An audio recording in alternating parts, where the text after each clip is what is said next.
एक बार की बात है, एक व्यक्ति अपनी ज़िंदगी से बहुत परेशान था। वह हर समय अपने आप को कोसता रहता था कि क्या ज़िंदगी मिली है, मेरा जीवन कितना बुरा है, हर परेशानी मेरे साथ ही है, हर दुख मुझे ही आकर घेरता है, हर झंझट मेरे ही जीवन में क्यों आता है।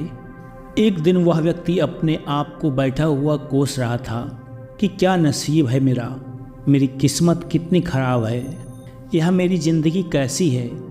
कि तभी अचानक एक वाज अपने शिकार को पंजे में दबाए हुए एक पेड़ पर आकर बैठ जाता है और वहीं पर अपने उस शिकार को खाने लगता है। वह परेशान व्यक्ति जब उस बाज को देखता है तो अपने आप से कहने लगता है कि देखो इसकी क्या ज़िंदगी है, कितना अच्छा जीवन जी रहा है। इसे न तो खाने की चिंता है न ही पीने की, इसे न तो पहनने की कोई चिंता है न ही परिवार की।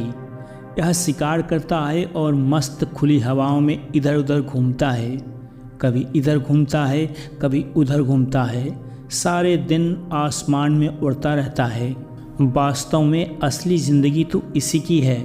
फिर वह आसमान की तरफ देखकर ज़ोर ज़ोर से चिल्लाता है कि काश मैं भी एक बाज होता तो मुझे भी कोई दुख ना होता, मुझे भी कोई परेशानी न होती, काश मैं भी एक बाज होता। जब वह 2-3 बार यही बात ज़ोर ज़ोर से चिल्लाता है कि काश मैं भी बाज होता, मुझे भी कोई दुख ना होता, मुझे भी जीवन में कोई परेशानी नहीं होती, तो अचानक आसमान से एक बिजली कड़कती है और आसमान से आवाज़ आती है कि हे मानव, क्या यह हमने सच सुना है कि तू हमारी दी हुई ज़िंदगी से परेशान है और तू एक बाज बनना चाहता है। अब इस आकाशवाणी को सुनकर वह व्यक्ति हैरान रह जाता है और आसमान की तरफ देखकर कहता है कि हाँ, मैं सच में अपनी इस ज़िंदगी से बहुत परेशान हूँ, क्योंकि हर परेशानी मेरे जीवन में ही है, हर दुख मुझे ही, हर तकलीफ़ मेरे साथ है। तभी आसमान से फिर आवाज़ आती है कि हे मानव, एक बार फिर सोच ले, हमने तुझे बड़ी प्यारी ज़िंदगी दी है, लेकिन अगर फिर भी तू चाहता है कि हम तुझे बाज बना दें तो हम तुझे बाज बना देंगे, लेकिन एक बार हमने तुझे बाज बना दिया तो फिर हम तुझे बाज से इंसान दोबारा नहीं बनाएंगे। यह सुनकर वह आदमी तुरंत जवाब देता है कि मैंने अच्छी तरीके से सोच लिया कि मुझे बाज ही बनना है और एक बार बाज बनने के बाद मैं दोबारा कभी नहीं कहूँगा कि मुझे इंसान बनना है। तभी आसमान से एक बार फिर आवाज़ आती है कि जैसी तुम्हारी इच्छा, और वह इंसान बाज बन जाता है। बाज बनते ही वह इंसान खुली हवाओं में उड़ने लगता है, कभी तेज़ी से उड़ता हुआ इधर चला जाता तो कभी तेज़ी से उड़ता हुआ दूसरी तरफ चला जाता और सोचता है कि क्या मज़े की ज़िंदगी है। वास्तव में ज़िंदगी तो यही है, न कोई चिंता, न कोई परेशानी और न कोई डर। वह सारा दिन ऊंचे आसमान में उड़ता रहता है, 2-4 बार पंख हिलाता, उसके बाद पंख हिलाना बंद कर देता और लंबे समय तक हवाओं में तैरता रहता। इसी तरह हवाओं में तैरता हुआ शाम का समय नज़दीक आ जाता है और वह विचार करता है कि मेरे पास रहने का एक ठिकाना भी होना चाहिए, मेरा अपना एक घर भी होना चाहिए जहां मैं रात में आराम कर सकूं। यह सोचकर वह छोटी छोटी लकड़ियां इकट्ठा करने लग जाता है और एक ऊंचे पेड़ पर अपना घोंसला बनाने लग जाता है। एक एक लकड़ियों को इकट्ठा करके वह अपने लिए एक सुंदर सा घोंसला तैयार कर लेता है और रात में उसी में सो जाता है और विचार करता है कि सुबह उठकर शिकार भी करूँगा और शिकार करने के बाद फिर मौज मस्ती करूँगा, खुली हवाओं में उड़ूँगा। सुबह होते ही वह शिकार की तलाश में निकल जाता है, हवाओं में उड़ता रहता है। काफ़ी ऊंचाई से जाकर वह देखता है कि कहीं मुझे ज़मीन पर कोई शिकार नज़र आ जाए तो मैं तुरंत जाकर उसे दबोच लूं और वहीं पर खा लूं, लेकिन उसे कोई शिकार नज़र नहीं आता। काफ़ी समय बीत जाता है, वह लगातार ऊंचाई से शिकार को ढूंढता रहता है, लेकिन उसे कोई शिकार नहीं मिलता। फिर पास में एक जंगल होता है, वह उस जंगल में चला जाता है, यह सोचकर कि शायद वहाँ कोई अच्छा सा शिकार मेरे हाथ आ जाए। वह जंगल के ऊपर उड़कर शिकार को ढूंढता रहता है, जंगल के अंदर जाकर भी शिकार को ढूंढता है, लेकिन उसे वहाँ भी कोई शिकार नहीं मिलता। शाम का समय नज़दीक आ जाता है तो वह मायूस होकर वापस अपने घोंसले की तरफ लौट रहा होता है, लेकिन रास्ते में थककर वह एक पेड़ के ऊपर बैठ जाता है। जब वह उस पेड़ के ऊपर बैठा होता है तो उसकी नज़र एक बीमार चिड़िया पर पड़ती है। वह चिड़िया बहुत ही घायल अवस्था में होती है।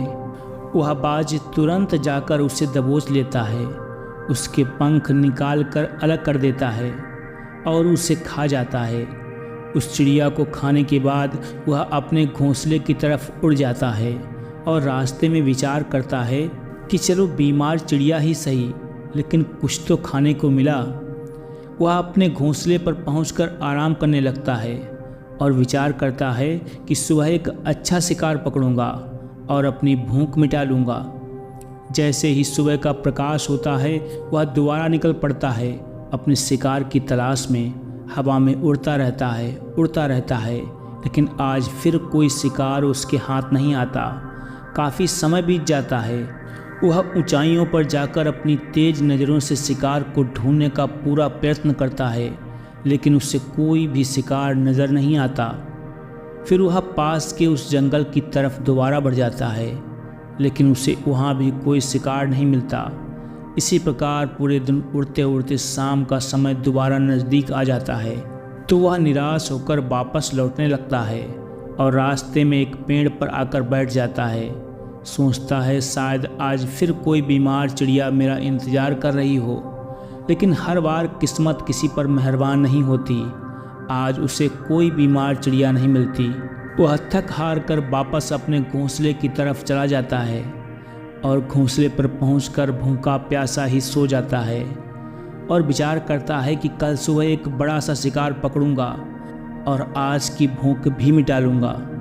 रात को वह अपने घोंसले में सो जाता है, गहरी नींद में होता है। तभी एक भयानक तूफान आता है। इस तूफान की हवा इतनी तेज होती है कि उसके घोंसले को उड़ाकर एक तरफ फेंक देती है और बाज को कहीं दूसरी तरफ फेंक देती है। वह जहाँ पर गिरता है वहाँ नीचे एक कांटेदार लकड़ी पड़ी होती है जो उसके पंजे में चुभ जाती है और उसे बुरी तरीके से घायल कर देती है। तूफान के रुकने के बाद बारिश शुरू हो जाती है।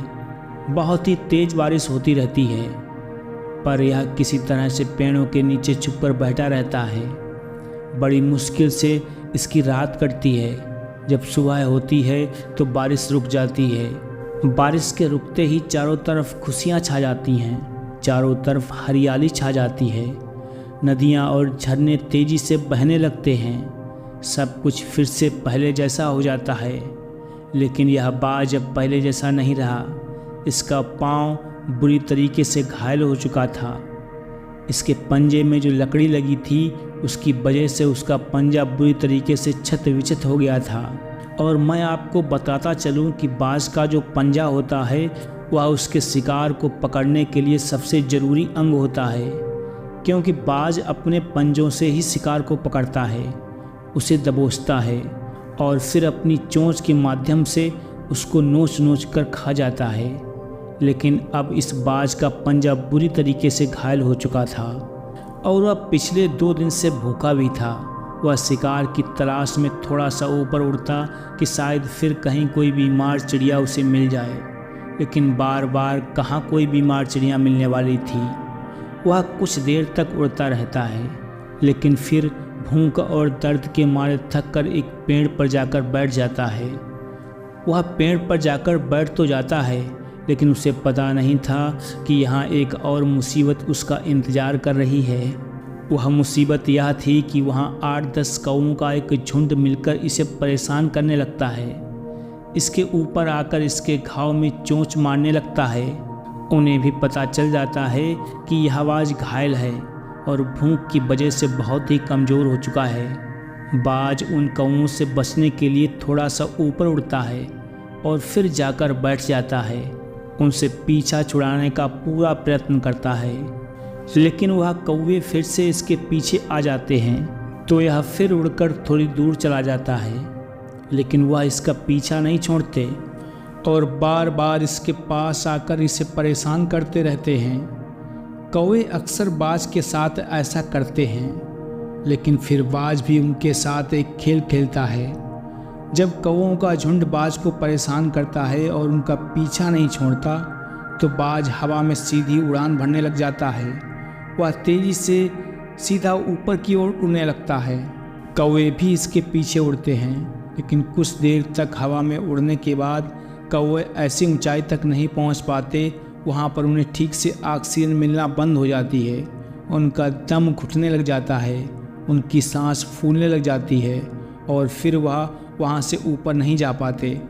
पर क्योंकि बाज तो बादलों के ऊपर भी उड़ सकता है, इसीलिए वह तो ऊपर चला जाता है, लेकिन कौवे वहां से ऊपर नहीं जा पाते और वह नीचे आने लगते हैं। तो इस तरीके से बाज उनसे अपना पीछा छुड़ा लेता है।